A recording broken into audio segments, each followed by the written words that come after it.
Hey, what's going on, guys? Your host, George Mackay. I am here live, well, not really live, pre recorded via Skype with a very special guest, someone I am so excited to talk to. I think he's probably hands down one of the best wrestlers around right now, and that's not kissing any ass, that's just being completely real. Let's go ahead and introduce him, RJ City. Welcome to Straight Talk Wrestling, sir. Oh, hello. How are you? How's everybody? That's important. How are you? Answer that question. And I am, you're I'm good. fantastic. Don't give me this. You're fantastic. Okay. Yes. Did you have a good day? I mean, why are you fantastic? I'm fantastic because I woke up next to my beautiful wife, took my Oh, beautiful children to school and daycare, went and had a decent day at work, and now I'm coming back after dinner and I'm sitting down talking with you. yeah, you're unwinding.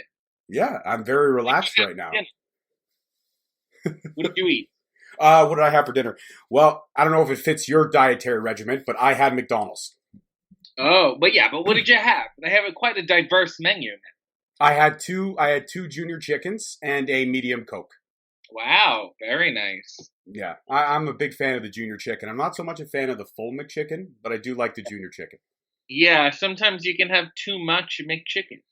Yeah, you can. You You're very really can. I have not had like a full ass Coke or Sprite in like years. So anytime I get like a sip, I get really overwhelmed by it. What do you mean? You get like really hyped up? Well, yeah, I get the rush of flavor, and it's so like highly carbonated. It's like aggressively carbonated, and it's a lot of fizzing for my body that we were just not ready for it.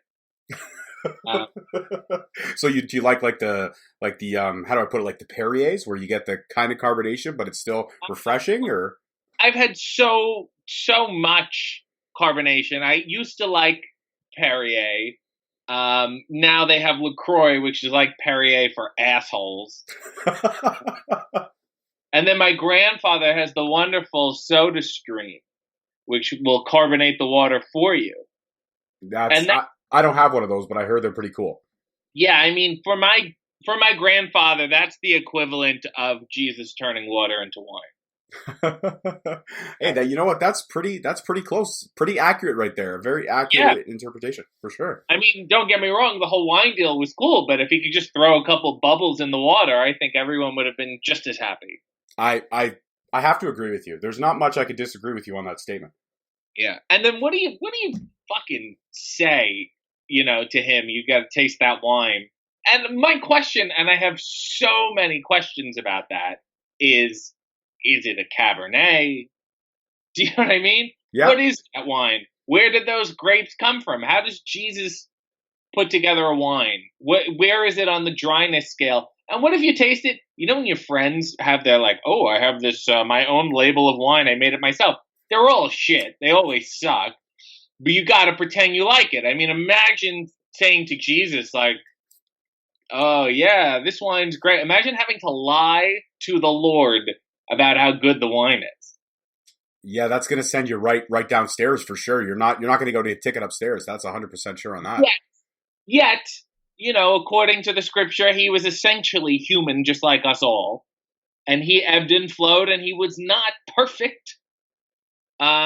So maybe there is a message in his wine not being very good. I would have to say it's probably the wine you would get, say, at a Vin Bon, maybe. It Okay. would be a little Yeah. pungent, but not Yeah. 100% great. Yeah. Maybe the kind of wine you would get in first class. Yes. I've never Yeah. had first class wine. I've only had coach wine. So some of us are living better than others, I must say. Right. Right. Well, some of us are obviously closer to the Lord. That's all I can say. So, RJ, talk to me about everyone kind of has that defining moment where they fell in love with wrestling. Now, I know you're not just a wrestler. We'll touch on a couple other things as we go, but everyone has that defining moment where they fell in love with this sport that we're going to be talking about today. Do you remember your defining moment? I don't because my assumption is it was so early that it's before my ability to remember. I don't remember not wanting to be involved in wrestling. It was so stupid as a child that I said, how can I not? I mean, in the same vein, you want to be a Power Ranger or a fire truck. I wanted to be a professional wrestler. I also wanted to be on the Muppet Show. So honestly, wrestling would seem to be the easier path. That Yeah. certainly required less talent. Um, so that always stuck with me. And then it was a thing I think my parents supported because they were, good people. But it was certainly under the assumption that I would grow out of it. I'd say by 12 to 15, they hoped I would grow out of it. And unfortunately, it only got worse. Okay. Did you have any early or influences that you really struck a chord with you? Like any wrestlers that you watch them do their stuff in the ring, and you were like, man, this guy I respect. This guy I love. This guy is a guy that I kind of want to model who I am after. I always loved Roddy Piper. I thought he was fantastic. Rick Rude. I love Bobby Heenan. And the more I watch it now, I'm like, oh yeah, like he still holds up. Like he was just like a really, really good. I'd say those three, and then of course, I'm not going to say Hulk Hogan because that's like saying you listen to the Beatles. That's like meaningless. It's like yeah, okay, of course. So I'd certainly say those three. Looking back on like what I'm doing with my life now, I would say those three had a sizable impact. You know what? I have to agree. With me, I was a big fan. I mean, I'm half Scottish, so right away, Roddy Piper struck a chord with me just because of the look. But I also love the fact how he got right up in your face. He said what he had to say, and he never regretted it. And Bobby Heenan and Gorilla Monsoon, I mean, those were probably hands down. That was probably, in my opinion, hands down, one of the best commentating teams of all time. Nobody could touch how they played off each other. And, hosting that show, I mean, that show, Primetime Wrestling, essentially should suck. Because there's so much of, like, just them talking and really doing nothing. And then they throw to a couple matches. But they were so entertaining that it can be 10 minutes of them just talking and it works. About nothing. Talking about nothing at all. Going to, I don't know, those weird Wild West reenactment things. They do weird things like that, and you're like, why are they going here? But when you have talented people like that, you can stick them anywhere, and it's enjoyable. You know what? I really can't disagree. So training wise, who did you start training? Where did you start training? And when did you start training? Well, I was trained in, I would say, 1973 by the wonderful Jerry Lewis in the Catskill Mountains. Certainly the training there was rigorous. Number one, because of the altitude. And number two, he smoked the whole time. But with a purpose. Of course. You got to get used to the second hand. It prepares you for the rigors of the ring. If you can taking an arm drag or giving a hip toss is one thing. Do it while a guy's blowing smoke in your face. that's hard to do. And then, he always wanted me to get to that level where I could wrestle with a cigarette dangling out of my mouth. He was very adept at it. I didn't have the lips for it. I had the lungs. My lungs were well conditioned, but I didn't have the lips for it. So that was kind of my wax on, wax off moment that I never quite got to. So you never were able to impress Jerry in that way. No, and he's one of those people who maybe you'll never, even if you have his respect, maybe you'll never know you have it. He was just that type of guy. Did he ever quote any lines from his movies? Like, one sticks out with me the most, be Nutty Professor when he's trying to make that drink and he slaps the bartender and he goes, "Shut up and pay attention." Did he ever say stuff like that? The Alaskan polar bear heater is the drink you're talking about. Yes. He would say some wonderful inspirational quotes to me like, "Even in the wa," stuff like that. And they would stick with me. And on the ride home, I would think, what does he mean? And he, of course, he meant a variety of different things because he's a deep, layered person in that kind of sense. So things like that stick with me. One day, I'm sure I'll get a tattoo saying it. Yeah, that would be. Where would you get that? Would you get that on your shoulder? Would you get that on your arm, your leg, maybe your butt, your back? Well, I'll have to see how long it is first. Oh, okay, right. Yeah, it could take up quite a bit of space. Right.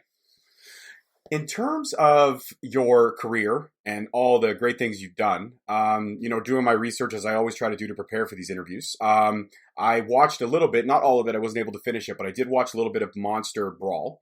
Oh, God. Tell me about that. How did that whole experience kind of come about? I believe they were, well, certainly these young gentlemen, the company was in Foresight Features. They had an idea of a movie about wrestlers, monsters wrestling. And I think one of them had seen me at a show, or one of their fathers had seen me at a show, and they were like, you have to get him. So I was brought on like fairly early, and then I was able to recommend like Courtney Rush is in the movie, who plays she plays Witch Bitch, but she's you know her as Rosemary in Impact. Who else? Rico Montana is in it, who's a wonderful wrestler. A bunch of people like that. So I helped them on that end, and then it was just, really a shit show from there in the best way possible. Was it a rigorous process, or was it just a whole lot of fun?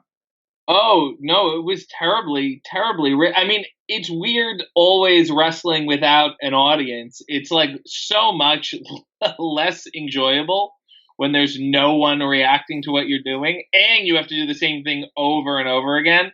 Like, so many times when you wrestle, you're like, this is going to hurt, but I'll just do it once and whatever. But then you're like, well, I have to do it 8 times to complete silence. It's a lot harder on your body. Plus, we had to do it with a terrible amount of makeup on and prosthetics and things of that nature. So, yes, it was incredibly, incredibly draining. And I played the Mummy in it, in addition to the Wolfman. And the Mummy suit, it was a big ordeal to pee in it. There was no like zip off, like it was on, and once it was on, it was like it was going to take a while to pee. And then I was getting terribly dehydrated because I couldn't drink, because if I drink, I'd have to pee, and then it was a whole thing. So in the interest of time, I wrestled quite dehydrated that day. Wow. But hey, that whatever you could do for the art, right? I mean, it's all about the art at that point. Yes, and I hope you're using art in the loosest term imaginable. I was trying to be candid, but you're stealing my thunder. I don't know what to say. Well, I'm being candid. I just, art is a very lofty term to be thrown out there. I don't think we'll be seeing it at the Cannes Film Festival anytime soon. No, definitely not. But it was pretty cool to say that and to watch what I haven't finished it all, but I will, get through the last half an hour next day or two. Yes, you need to see the conclusion, that's for sure. Especially for, a miscreant like you who has a wrestling podcast. I would say it's certainly up your alley of films. Oh, 100%. That, any of the documentaries that I can get my hands on, any knowledge that I could pick up and gain, because I mean, I've been a fan since, as far back as I can remember, which is 5 or 6, and right. just starting this off 2 years ago and speaking to who I've been able to speak to, it's been very humbling, and it's been such an honor to talk to everybody that I've spoken to, yourself included. Of really, course. Everybody? Yes, that's kind of a real blanket statement. I can't imagine that if you had to pick the lowest on the rung. Oh. What was your worst episode? And it doesn't have to necessarily be a reflection of the person. What was your worst podcast performance? Probably the very first episode. I was just trying to figure out what I was doing, and it absolutely sucked. And who was on the show? No one. At that time, it was just me talking about Raw and SmackDown results, because I was trying to figure out where I was going to go with this thing. Right. It was me and my co-host at the time. And your co-host has since passed away? No, he hasn't passed away. He went on another avenue. He went to explore other options for himself, and I decided to pick this up and take it and run with it and see how far I could go. Well, and what's he doing? He actually is, he's a drummer by trade. His name is Steve the Animal Mitchell. He's a drummer. He's kind of in between bands right now, but he's also working on a mental health webisode series that he just dropped the first episode recently, a couple weeks ago, actually. So you get a chance to check it out. It's called Animal Brain.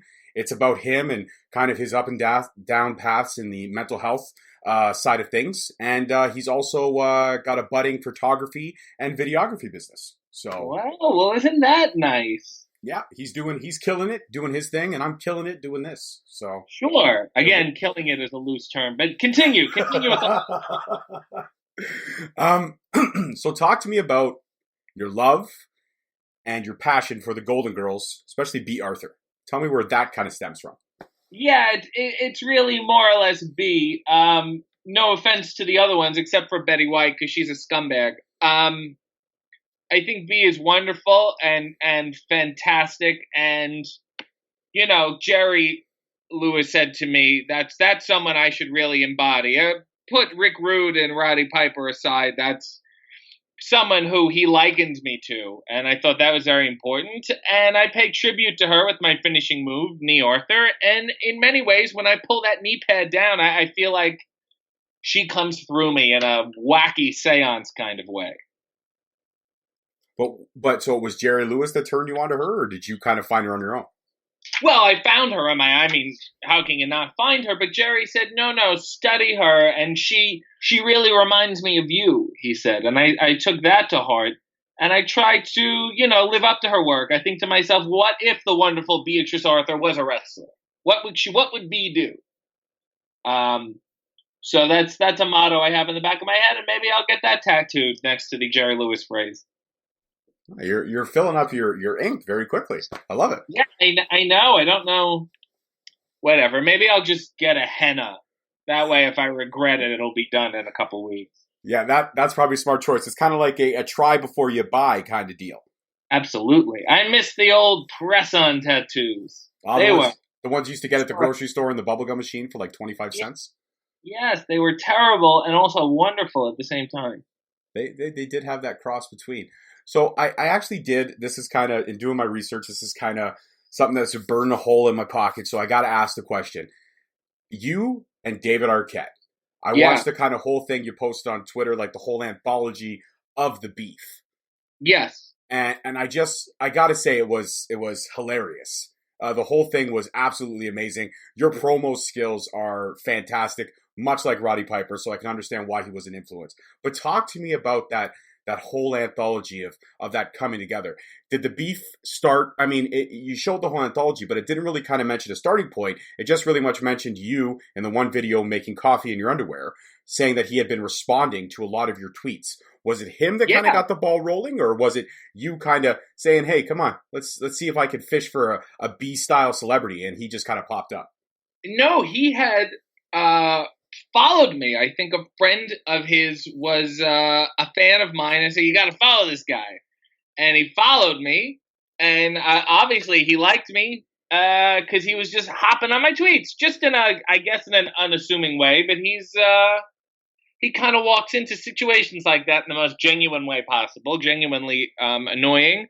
And then it really started with what you see. Me calling him out for just liking all my tweets, and I felt like he was siphoning popularity off of them. I think he was trying to ride the coattails of my tweets. So I said something. It was not planned. He had no warning. And here we are a little over a year later. And what an incredibly trying journey it's been. Trying in a good way or a very, very tough way? Well, it certainly tried my patience, trying to make something productive out of it. And how was teaming with him? Because I was able to see the match where you kind of clobbered him with the knee, and you got we got the big peak finish, and then it came to be honest with you, that was the period. I gave him a black eye, thanks to Bea Arthur, who was probably not a fan of him either, and that should have been the end of the sentence, fade to black, roll credits. But certainly he's a man who does not know when to leave. And he ponzied me into this deal where if I team with him, he would get me on a talk show. And we've since teamed everywhere, all in the States. Canada, we were on Impact. We did House of Hardcore. We did a whole schlemazel with Colt Cabana. And unfortunately, due to the terms of my agreement, we may be teaming again in the future. And yet, not one talk show, nothing. So I'm very frustrated by that, certainly, because that was the terms of the deal here. Man, he didn't live up to the deal. So, like, the next time you team, are you going to tell him, I need a guaranteed talk show time or a guaranteed talk show period that's actually on cable television, or I'm Well, not getting in the ring?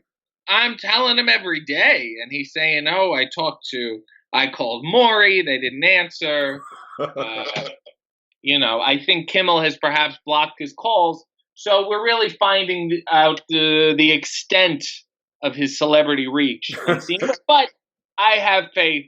One day, he certainly feels guilty enough, so Well, I feel like one day soon he'll come through. In what kind of manner, I'm not quite sure.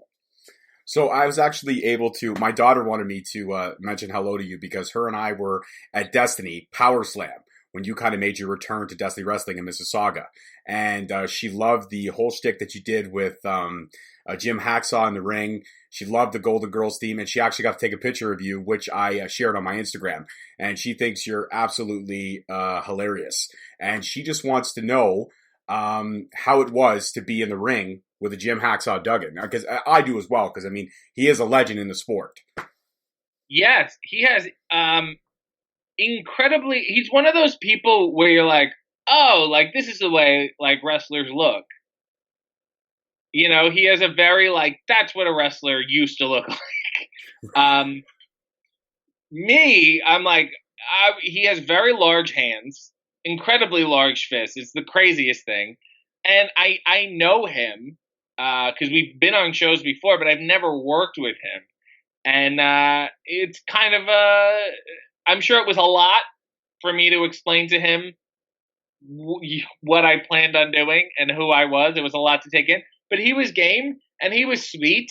And I think there was a little bit of an emotional connection there when I started singing. And I don't think either of us were prepared to feel that between us. But we felt it and we held on to it and we didn't run away from it, which is great.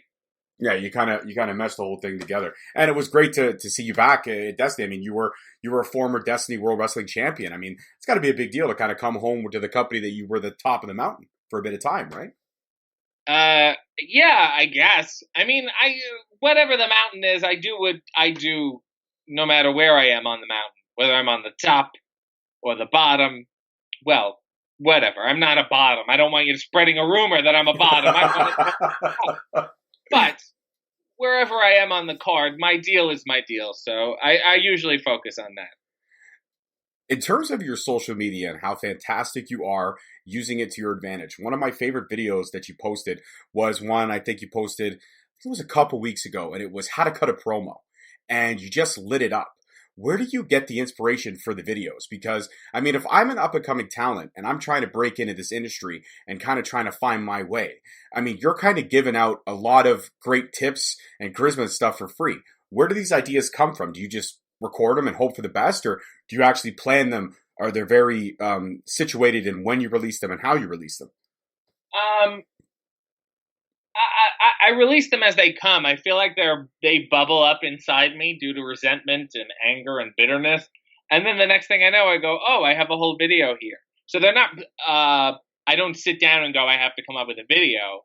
I have a video deep inside of me that needs to come out. And it's a good cleanse. It's very therapeutic for me to just let it all out.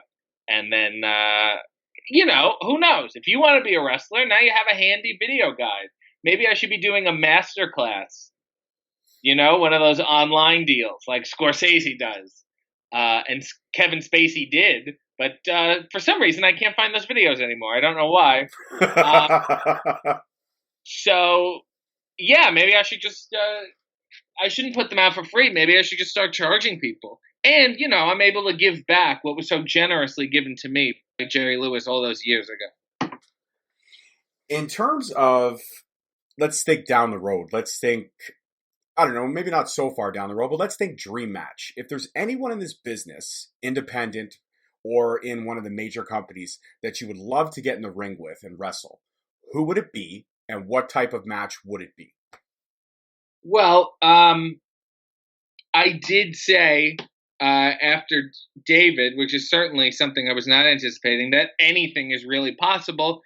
So the next name on my list would be the wonderful Alfred Molina, who seems to be both a better actor and, I'm going to hazard a guess, a better wrestler than David, too.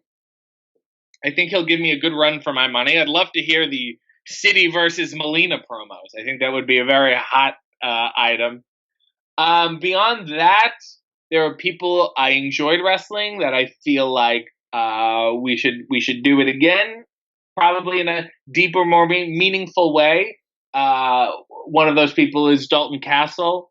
I enjoy working Colt Cabana. It was a fun hoot time. We had, a fun time. Billy Gunn was a blast. There's people like that who I'm like, let's just all wrestle again and enjoy ourselves. So I don't have a dream. My dream has long since faded. So I live with myself now. I hang my head in shame. Oh man, this has been amazing so far. In terms of fans and how sometimes fans kind of read between the lines or they take things too far, has there ever been a fan at any show that you've done that has been such a mark and been so invested in either hating or loving you that they've maybe taken things too far? Maybe the kid that spit in my face. I think he would probably be the top of the list. I remember being outside the ring and I got hit. And it's so funny when your body, like your face feels like, oh, that's spit. I'm like, it immediately tells your brain, someone just spit on you. And I got obviously very angry and I turned around and it was like a kid. I don't know if he was like 10 or 12. And then I'm like, well, what am I going to do? What am I going to hit a kid? What is my solution at this point? And then also like sitting next to a parent who is not admonishing him for spitting. And then I was just like, what a weird menagerie of people you are. I don't know quite what to say to you. But I guess in many ways it's a tribute to me that he felt so strongly that he said, my saliva needs to go on that man's face. If, let's say, one of the higher up companies was to call you, say a WWE or an AEW were to call you and offer you a contract to do you and be you and not stifle you creatively, is there anyone in those two companies that you would love to kind of mix a promo with in terms of their talent and what they bring? Oh my, there's a lot of people. Certainly MJF, who I've been on a bunch of shows with, and I'm frustrated we haven't got the chance to work. There are people I love as friends, and I would love the chance to work with them. Scott Dawson from The Revival is an underrated promo, especially, for a tag team guy. I feel like promos get overlooked in general. I think he does a fantastic job. Who else? Xavier Woods is a fan of the Golden Girls and Betty White, so I feel like there's a ready-made feud there. I don't think we have to force too much animosity. So people like that. Yeah, I would. What about you? What do you think? What's in your mind? In my mind, for you, I could really see you running a great program with WWE-wise. I'd have to say Kevin Owens, just because your mic skills are almost on par, if not better. The sarcasm, the quick delivery, the wit, it's all right there. And if I were to go AEW, I would have to say you could probably run a killer promo with a Chris Jericho, just because of, again, the wit and the mic skills are impeccable, and the promo package would be great, but the match would deliver as well. Oddly enough, Chris and I have some very interesting parallels.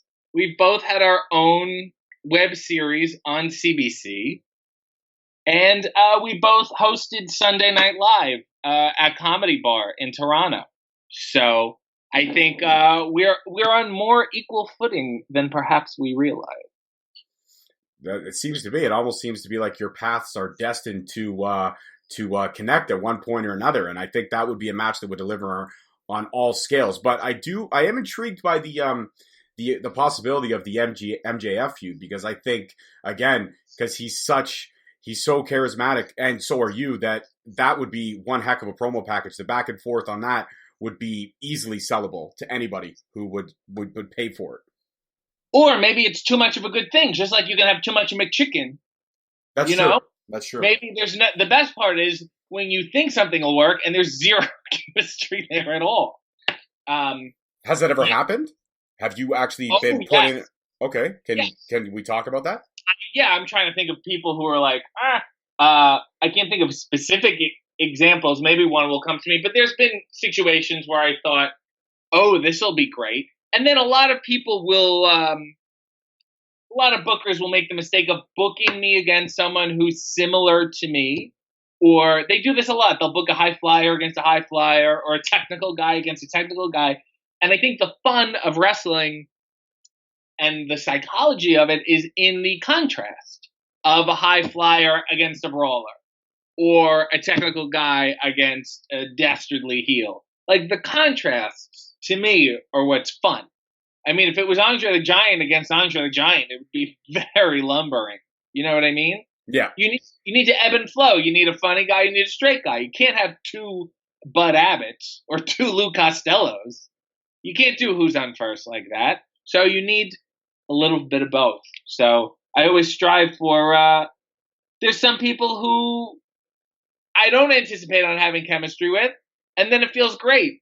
Psycho Mike was a good example. He's someone I wrestled a bunch and then teamed with, and I think both of us did not anticipate getting so much joy out of our various work together. In terms of titles that you're holding now, do you have any current championships that you are holding? I mean, I found some research on the internet, but as we all know, the internet can lie. So I don't want to say something and be like, no, I'm not holding that. Is there any current championships that you are holding down right now? I am the current Greektown Cup champion, and fun fact, the cup burned down in a fire, so I had the opportunity to essentially make my own, and I have this darling custom-made black satin sash that has my name on it, and for all intents and purposes, that's my championship. That's the one you're representing to the highest points right now. Oh, yeah, I mean, everyone else can have a belt. Let's see Harley Race pull off a sash. You know what I'm saying? 100% agree with you. You have to have a certain charisma to definitely pull off the sash. Yeah, certainly. And the right hips. Has there ever been a situation in terms of promoters, because we talked about that, where they've kind of booked you in situations that are head scratchers? Has there ever been a situation where bookers come to you and said, okay, listen, I'm going to put you in a match with this guy, and it's going to be a falls count anywhere, or it's going to be a steel cage match. It's going to be a match that you may have not wrestled, that you kind of were like, I don't know if I'm ready to do that right now. Usually it's just because they throw them out there for like no reason. Like, oh, you're in a ladder match with 5 other guys, and you're going for this contract for something, and I'm like, why? And they don't really have an answer. And I'm like, well, that's not a very good use of me. If you can build to it, if you can make it worth something, then it would be much better. I mean, street fights and whatever, you can't just throw them out randomly. So I always hate like lack of logic. I fight against that a lot. But when you have time and you can work together with someone and build a story over a number of months or whatever, then those things are really, really worth it. And I don't just go out randomly and do a bunch of stupid shit. I mean, by that I mean I plan my stupid shit as carefully as possible. So, but don't you find that in the indie scene, sometimes it's hard to really build a storyline because sometimes you're getting booked here, there, and everywhere, and you don't really have that time to build a story. So sometimes you get thrown together out of necessity. I get the logic part. I agree with you. I'm a big storyline guy. I like to see the build, but I also like to see the culmination of the build. And sometimes on the independent circuit, it's hard to really get the build. You kind of have to just go with the culmination. Does that frustrate you at some points that sometimes you can't always build the story? You can't build it in the traditional way. A lot of guys want to book their angles like their weekly TV. And when you're running like once every other month, you can't tell that kind of story. However, what bridges the gap is my social media. And when you think how little David and I spent together time-wise before our feud, we saw each other once or twice before we actually wrestled, and the whole feud was on social media. So I believe a story can be told, just not the way we're most used to it. That's true. I actually have to. I withdraw my statement. You are 100% correct. I do want to touch on something because I'm a big Revival guy. I actually love the Revival. I think they're underutilized as it is now. In terms of tag team wrestling, because you kind of mentioned promos is a lost art, is there a tag team other than maybe, say, the Revival or the New Day that sticks out to you as a tag team that had great promo skills that you felt didn't really get the fair recognition that they could have deserved? Oh my. That's, you know what? Well, this is slightly off topic. I just was watching a promo of the Natural Disasters, and both of them had so much phlegm. They're yelling like that. And I was like, oh my, there's spit and phlegm going everywhere. It was crazy. Who had good promos? I mean, obviously the Brainbusters and Bobby Heenan. It's really hard to cut a promo as a tag team. You have to be in sync. It's a different thing. And just because you have two good promo guys doesn't mean that they'll cut a good promo together. Legion of Doom fit together well. I don't think their promos would be amazing on their own, but like together it was like so much fun. Who else am I missing? God, I'm just thinking about tag teams now. My favorite are like Dick Murdoch and Adrian Adonis. Amazing team. It's so nice to see two guys who like don't dress the same, don't act the same, and two odd couple. Certainly teaming with David, I relate to that heavily. And I also love like Nick Bockwinkel and Ray Stevens with Bobby Eaton, and guys like that were just like, they felt they also looked like real old men, like in the best way. Like they look like adults. I feel like I will never look like an adult in that way. I feel like as long as I see a Nick Bockwinkel, I'll always feel like I'm 12 years old. One of my favorite tag team promos of all time was one that the Hart Foundation did. It was right after they left Jimmy Hart as their manager, and they were talking about how he's screwing them out of money. And at first, Brett starts off real angry. You screwed me out of this. You screwed me out of that. Then Jim the Anvil kind of pulls him back, and he's like, cool down, baby, cool down. That's 20% more. We're going to hit him. 20% more. We're going to knee him in the face. 20% more. We're going to elbow him. And they just took it to a whole nother level of how they went back and forth. That's probably hands down one of my favorite promos. And it's probably one of the promos a lot of people maybe don't remember. But when Jim the Anvil passed away, I actually went online and started looking up old promos. And that was one that I had forgotten about that was just that good. Yeah, it's nice to have that contrast, because they were not the same guy and they didn't work the same, and they complemented each other. And it's just sometimes that makes a much stronger pairing. 100%. You've got to have that chemistry, which obviously I know you bring more out of the tag team than David does. I know you're carrying the partnership. And it's think, unfortunate. Like, obviously, I'm holding up the wrestler end, but like you think he would be the promo guy too. And it's not the case, is it? No, not at all. It's funny. Like wrestling and acting, and I do both, and they're similar in a lot of ways, but a lot of ways they're different. And you can't just jump into it, like jump back and forth. There are a lot of differences. And sometimes it is like a whole different ballgame that you're just not ready for. But he's doing the best he can, and he's coming along. He's coming along swimmingly. And unfortunately, Jerry Lewis has passed away, so I can't send him anywhere to be trained. Yeah, that is unfortunate. We did lose a legend, 100% on that. What's in the terms of RJ City and future plans? Because I'm always a guy who likes to look forward, never backwards. In terms of future plans, what's next for you? What next big moves are coming up, if you're allowed to talk about them, if you can talk about them? Or what's RJ City's 5-year plan? Oh, so like my philosophy at this point in my life is this. Last year, obviously, if you said I would be wrestling and then teaming with David Arquette and not getting on a talk show, I'd say you're out of your fucking mind. So I like to not even look ahead. I like to look in front of me and do the best shit I can now, and then be open to like whatever the fuck goes on. I never thought I would have a web series where I'm doing crafts. I never thought I'd have a Sunday morning show where I'm making coffee in my underwear. So I look forward to things that I couldn't even anticipating happening. If that makes any sense. Obviously, there's a very clear path that a lot of guys say, I want to go here, I want to do this. I'm like, that's great, but it's very, very predictable. Like, if it works for them, amazing. It's not working for me. I want to do some different shit. And certainly that may be a total risk, but we'll see if it pays off.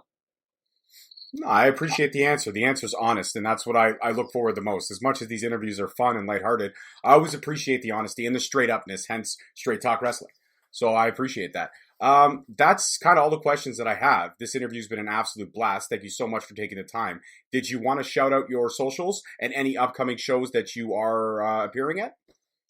Upcoming shows, I will be defending my sash in Greektown, which is on, hold on, I have a little book here. It tells me when it is. It's Sunday, June 23rd in Greektown. After that, I may be taking a trip down south. You may be hearing of sooner rather than later. And then Saturday, June 29th, I'm back in good old Buffalo, ESW Wrestling, where I'm having a hot and heavy feud with Gregory Iron, who, even though I love him, we lost a couple matches as a team, and the rules dictate that we must feud. So it's heartbreaking to me. I'm not going to shout out my socials because I feel like people can find me. They can be adults. They can Google my name, and they can figure out shit on their own. It's time to grow up. You know what my name is? It's on the little podcast thing you're listening to, so just type it in and figure it out. Do your own work. All right, RJ City, it's been an absolute pleasure, and I just want to let you know that you are officially now a member of the Straight Talk family, and anytime you want to come back on the show, I would love to have you, either in studio, Skype, maybe live at a future event. It would be amazing to sit down and talk with you again, because this interview has been my funnest so far. Well, let's see how this one does first. Let's see what the response is, and then we'll go from there. Let's not put the cart in front of the horse. Absolutely. My apologies, sir. Thank you again for taking the time. I appreciate it, and you enjoy the rest of your evening. Oh, God, I will try. Thank you. All right. Take care, RJ. Take it easy. Bye. All right, guys. Well, that was RJ City. It was absolutely epic to sit down and talk with him. It was a fantastic interview. I had fun. I hope you guys had fun. As always, that's a wrap for this week's episode. Next week, we're going to have another great one for you. Can I tell you? No, I can't. It's going to be a surprise. We are so much more closer to the 100 episode right now, which is going to be something pretty special. I got something in the works for that, but I'm not going to give it away because I don't want to give it away because I want you guys to continue to tune in every single week. As always, I am your host, George Mackay. Thank you so much for listening to Straight Talk Wrestling, and that is a wrap. Thank you all so much for tuning in. Catch us every Wednesday at 7:30 on Spreaker, Stitcher, Spotify, iHeartRadio, iTunes, and Google Play Music. Also, be sure to follow us on our social media platforms, Facebook and Instagram at Straight Talk Wrestling, and Twitter at _Straight Talk.